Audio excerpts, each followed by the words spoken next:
Shall not my heart be afraid?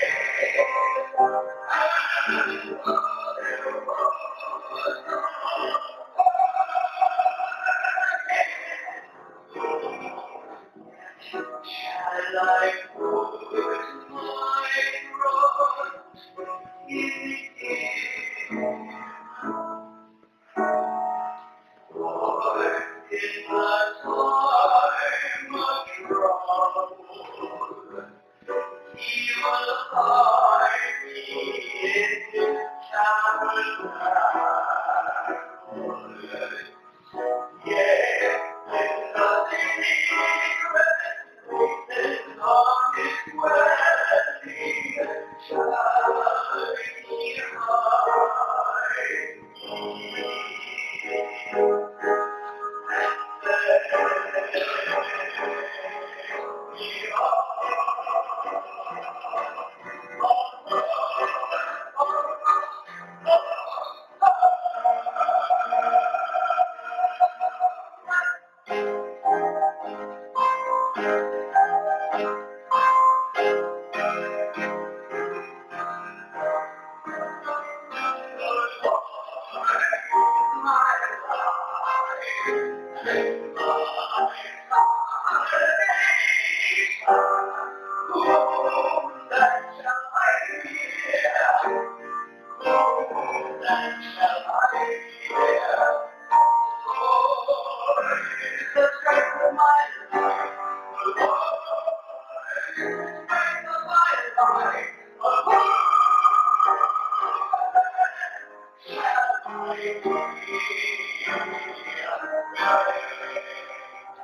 The UUCT care team follows up with congregants who are experiencing joys or sorrows.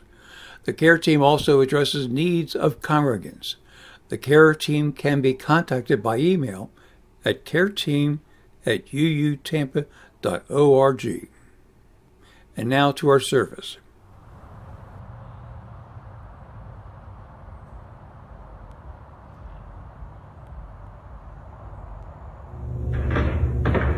Good morning and welcome. Before we begin our service, let us take a moment to share in our stone ritual. I place a stone for our joys.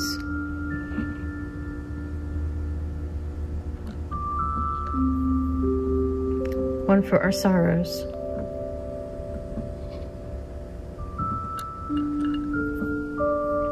And one for our intentions for the coming week.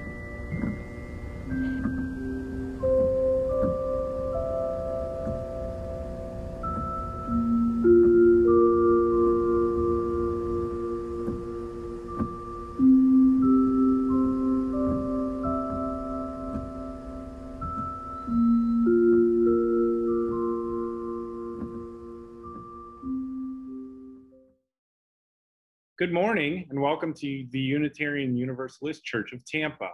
I am Joel Holtry, your worship associate for this morning's service. We would like to welcome you to this space made sacred by your presence, your intention.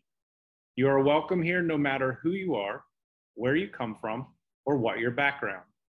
You are welcome here joining us in community as we learn, live, and love together. All are welcome as we worship that which gives each of us meaning and value. All right, everybody, let's turn to the teal hymnal 1008, When Our Heart is in a Holy Place.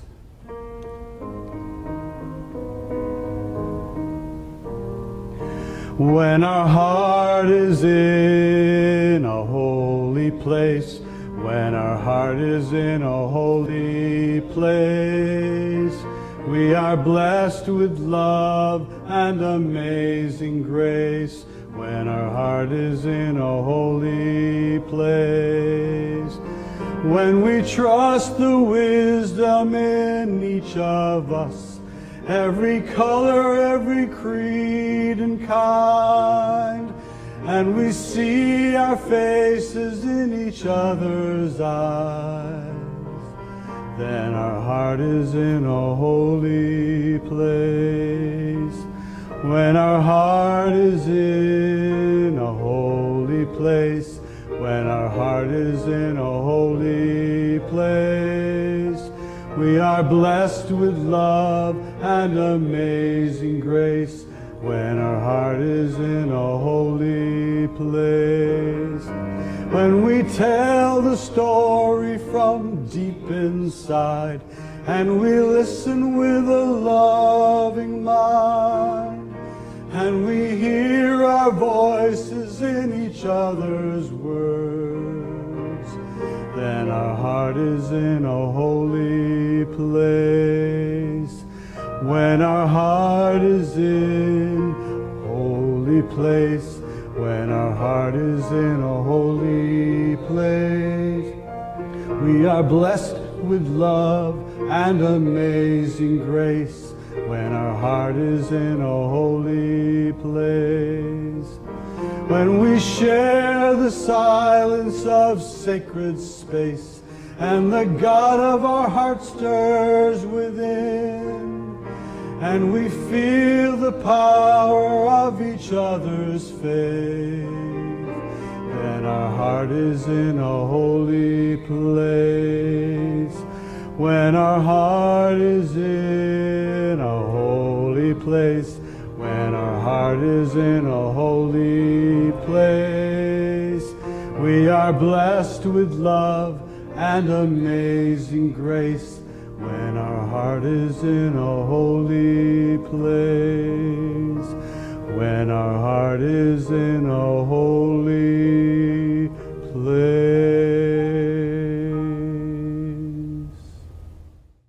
Today's chalice lighting is called The Day Unwritten, and it's by Reverend Dr. David Breeden. Welcome to a new story. Welcome to A Day Unwritten. We gather to speak of possibility. We remember the losses.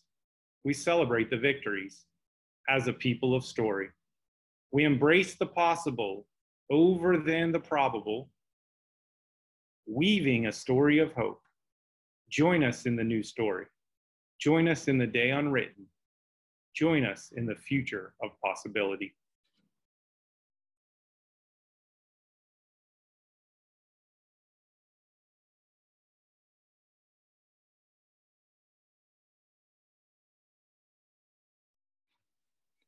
Hello, my name is Erin Powers, and I am the Director of Religious Exploration for Children and Youth here at the Unitarian Universalist Church of Tampa. And today's story is called The Beautiful Tiger by Christopher Buse. There once was a beautiful and powerful tiger. One day, she was captured by a mean and cruel man who put her in a cage.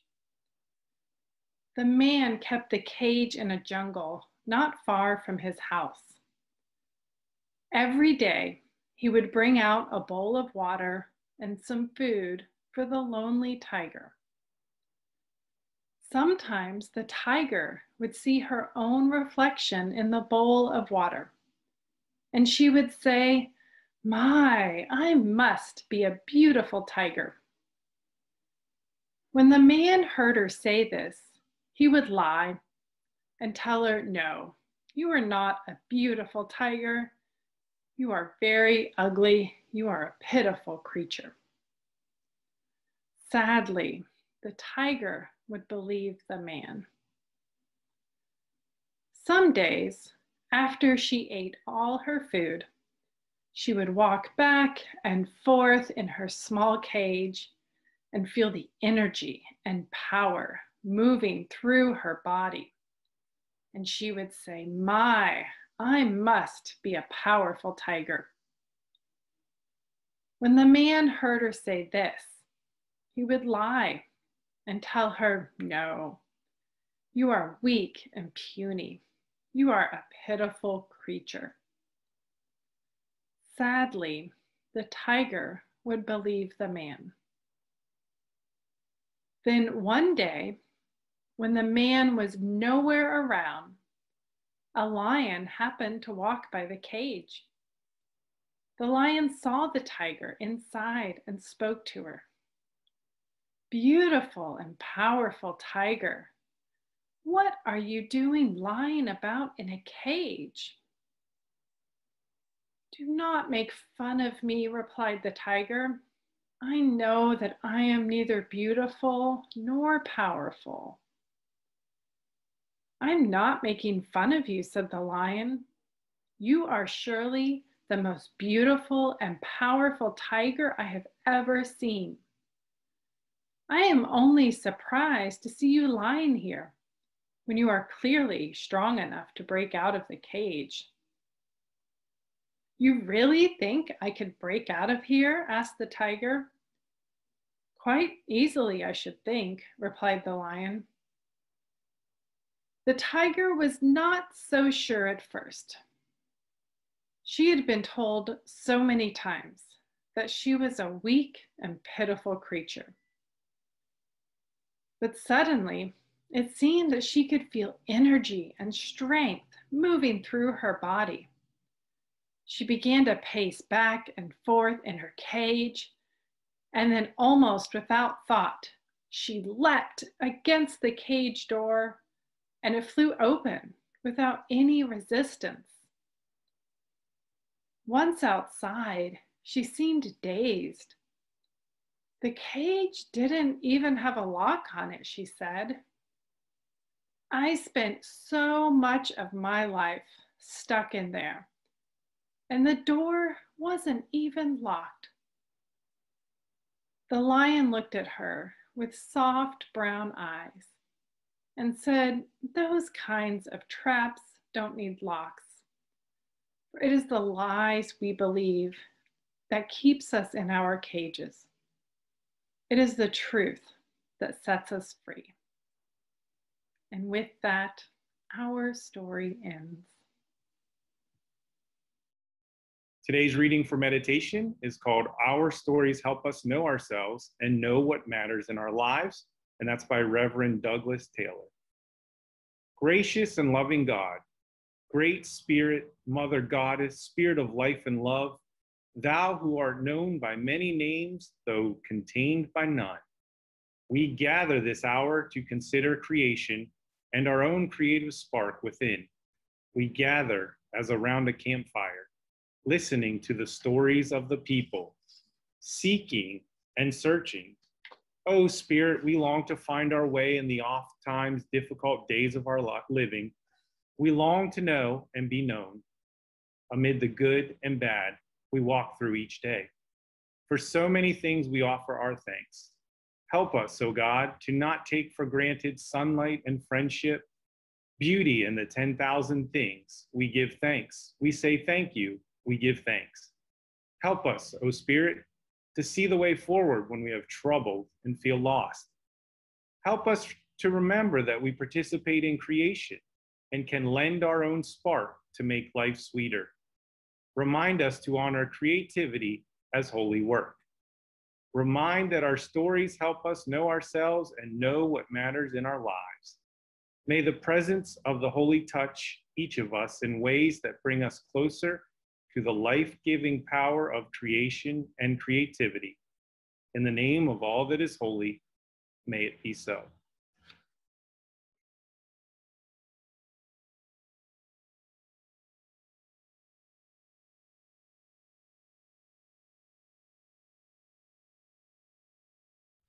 Please join in singing number 298, "Wake Now My Senses."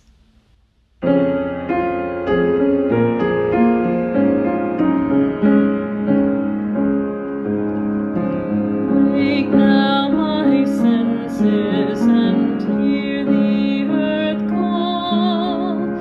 Feel the deep power of being in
Today we welcome guest speaker Wynn Creasy.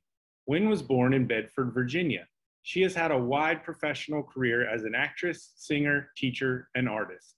She is self-taught in the field of visual arts. Her work has been greatly influenced by the works of the Impressionists, as well as colorists such as Mark Rothko and Wolf Kahn. Creasy is a professionally trained singer of opera and musical theater and has toured the United States and a few foreign countries as well, performing at some of the world's major opera venues and on national Broadway musical tours. Wynn was one of 400 that audition every year for the prestigious Apprentice program for singers for the Santa Fe Opera and was awarded 2 summer seasons with the company. She went on to be a finalist in the Metropolitan National Council auditions for the Washington District. She was placed Best in Show at Capital Art Network's Travel Afar exhibit at the Washington Photo Gallery in Bethesda, Maryland, and Best in Show for the Emerging Artist Group. She was awarded Artist of the Year in 2006 by Empowered Women International and also selected as November Artist of the Month for the online art source, The Art List. In 1998, Wynn transitioned from living as a man to living her life full-time as a female. As a male to female woman, she has come to grips firsthand with the struggles we all face for equality. In spite of that opposition, after her transition, Wynn went on to play Martha in Albie's Who's Afraid of Virginia Woolf and matron Mama Morton in Chicago, the musical, on national tours. She spends the majority of her time in her tiny cottage in Bedford, Virginia. Hi, my name is Wynn Creasy. Thank you for this opportunity to tell you a little bit about my life and share some of my thoughts with you. I was born in rural Appalachia, Virginia. Poverty, alcoholism, and child abuse were all part of my life as a child and were not unusual in the small rural community that I grew up in. As you can imagine, being an effeminate boy child at that time did not endear me to my parents or others, and it often made me a target to adult men. When I was 6 years old, my parents separated, and since neither of them really wanted to care for children, my 3 sisters and I were placed in the Virginia Methodist Children's Home in Richmond, Virginia. We were at the orphanage for 4 years. Now, I know some of you may be thinking how horrible that was, but honestly, it was the best thing to happen to me as a 6-year-old child. I was exposed to outside thoughts and ideas. I got to see the world from a point of view other than the fear-based community I'd grown up in. I lost my horrible accent. I skipped a grade in school because someone recognized I was intelligent. That exposure to life gave me the inner strength to survive more crazy years when my parents reunited and we returned to live with them. But now I had a way out. I put myself through college, several actually. I had a career as a singer, both in opera and in music theater. And I eventually came to grips with what is termed gender dysphoria. I am transgender. I'd recognized very early that I was born into the wrong body. By the age of 3, I knew something was wrong. But it wasn't until my late 30s that I knew there was terms for it and that there was something that could be actually done about it. I transitioned in 1998 and I've never looked back. I was very lucky. I pass easily as a female in public. I eventually gained the confidence to return to performing. In fact, it was not until after I transitioned that I really came into my own as a performer and a singer. That lasted until 2016, when I began to slowly lose my voice due to a bizarre disease that was putting bone growths on my spine and pushing into my larynx. I eventually had to have spinal surgeries, and that put an end to my singing. I felt for a while that I'd lost my identity as a person. I've been singing since I was 3 years old, starting in my dad's band. The wonderful gift to come out of all that was I discovered the side of myself that was a visual artist. You'll see some of my works later on. I also recognized that for me, living a creative and artful life is the most important thing in the world, and I want to do it fully the rest of my days. It doesn't matter if my living creating adds a living for me. It just a quality of life factor to my everyday existence. I'd like to share with you now a few steps that I've come to discover to increase living a creative and artful life for yourself, no matter what your day job is. And if you want to take notes, it's fine, but there won't be a quiz afterwards. Number one, and most important, show up every day.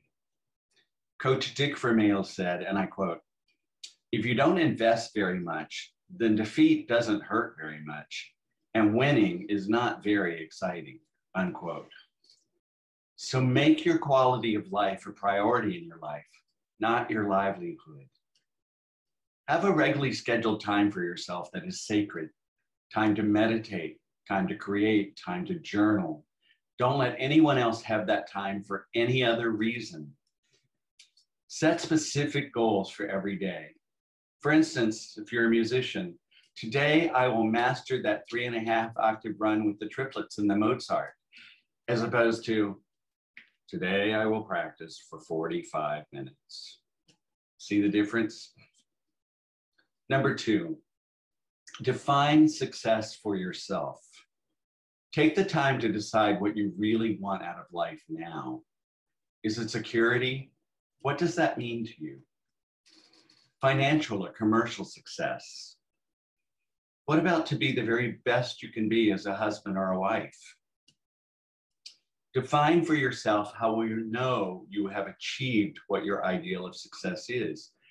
For me, it was singing at the Met, but maybe it's being able to give a gift back to your community or finding a perfect job that uses all of your talents.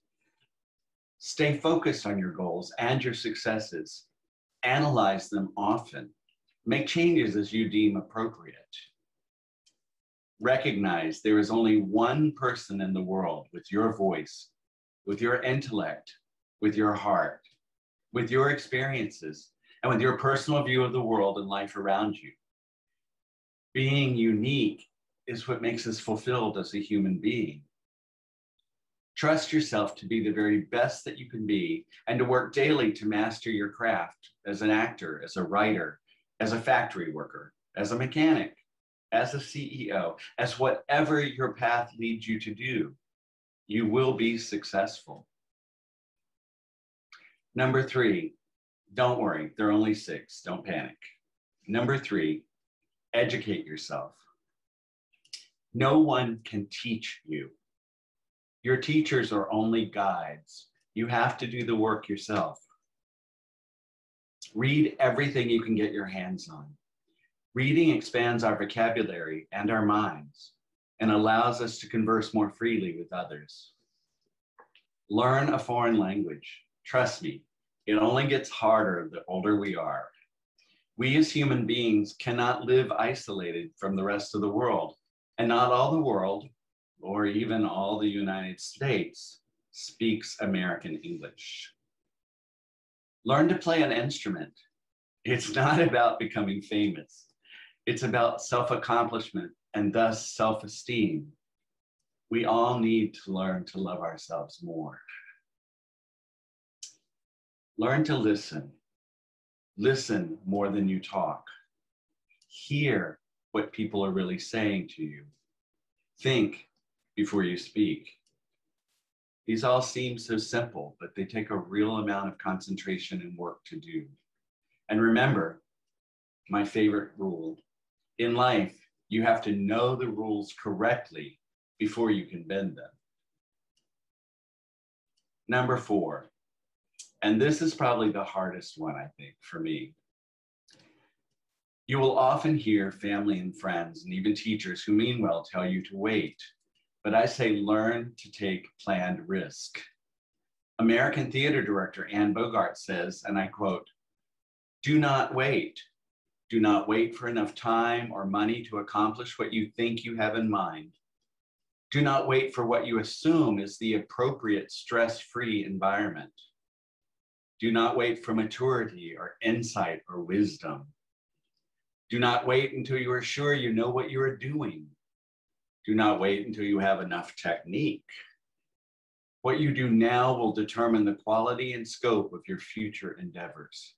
End quote. Know that we are all energy. When we are supercharged by using our own unique gifts, we have opportunity to harness this energy and make beautiful, positive change for ourselves and for others. Look at the way your inner light shines when you express yourself. Love this part of yourself. Honor it. Hold it sacred. Identifying your creative self will send a jolt through your bones, asking you to stand more confidently, live more lovingly. With each day, remind yourself of your spiritual identity. Remind yourself who you are. Nurture this part of yourself, and you will help nurture others to do the same. Number 5, almost there. Give back to others. Always take time to share your knowledge and passion with others. Volunteer. Donate services to senior or handicap centers. Offer performances for benefits or mentor young people interested in your field. Remember the much more principle. Life is much more worth it if we give back as much or more than we receive. I would not have had any kind of a career had it not been for a number of teachers who've given me so much of their time and knowledge for free, simply because they believed in me.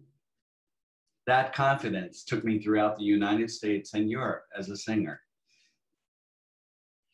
Number 6, ta-da! Make sure your priorities are in place. To live a creative and artful life requires peace of mind. It needs to be at least as important as your day job, and more important than the parties and the clothes and the big house and the social swirl, etc. Those are all trappings, and they're nice. There's nothing wrong with them. But to be at peace with yourself and the world around you is a conscious choice. It takes much hard work and dedication. Notice I didn't say sacrifice, hard work and dedication. The trappings and the decorations are just the icing on the cake. All this might seem intimidating. No one said life as a human being was going to be easy. But I promise you one thing. If you follow these premises and really work at them, when you look back on your life, you will feel pride in who you are, in what you have accomplished, and in what you've added to the world around you as a person of faith and as a human being. And that, my friends, is no small achievement. Namaste. Blessings on you all. Thank you. To support the UUCT with your generous financial gifts, please go to the UUCT website and click on the Click Here link to donate. It will take you to our donation page, and you can securely make your donation to the church. Thank you.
We'll extinguish the chalice with Eternal Mystery by Carol Meyer.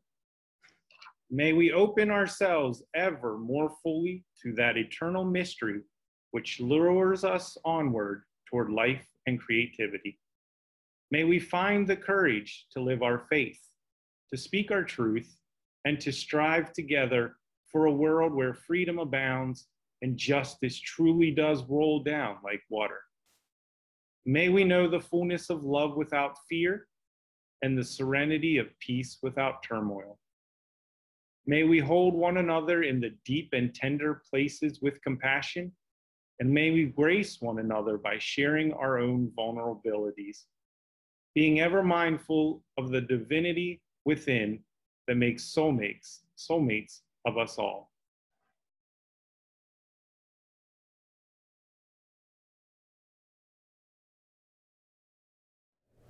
Hello, everybody. Our next hymn is number 168, One More Step.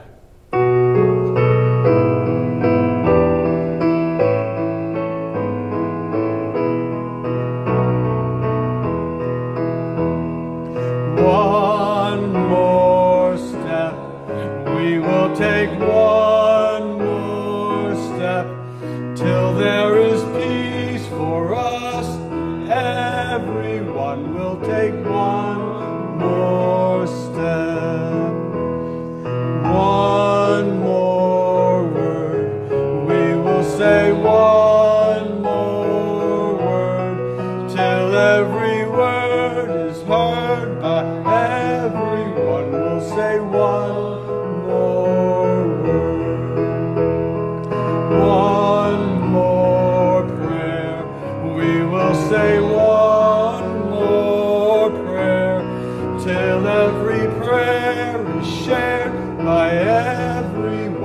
will say one more prayer,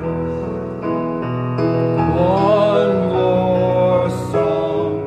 We will sing one more song till every song is sung by everyone. We'll sing one more song.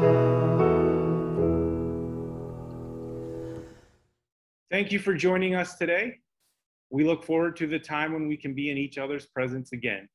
Until then, be strong, be well, be true, be loving.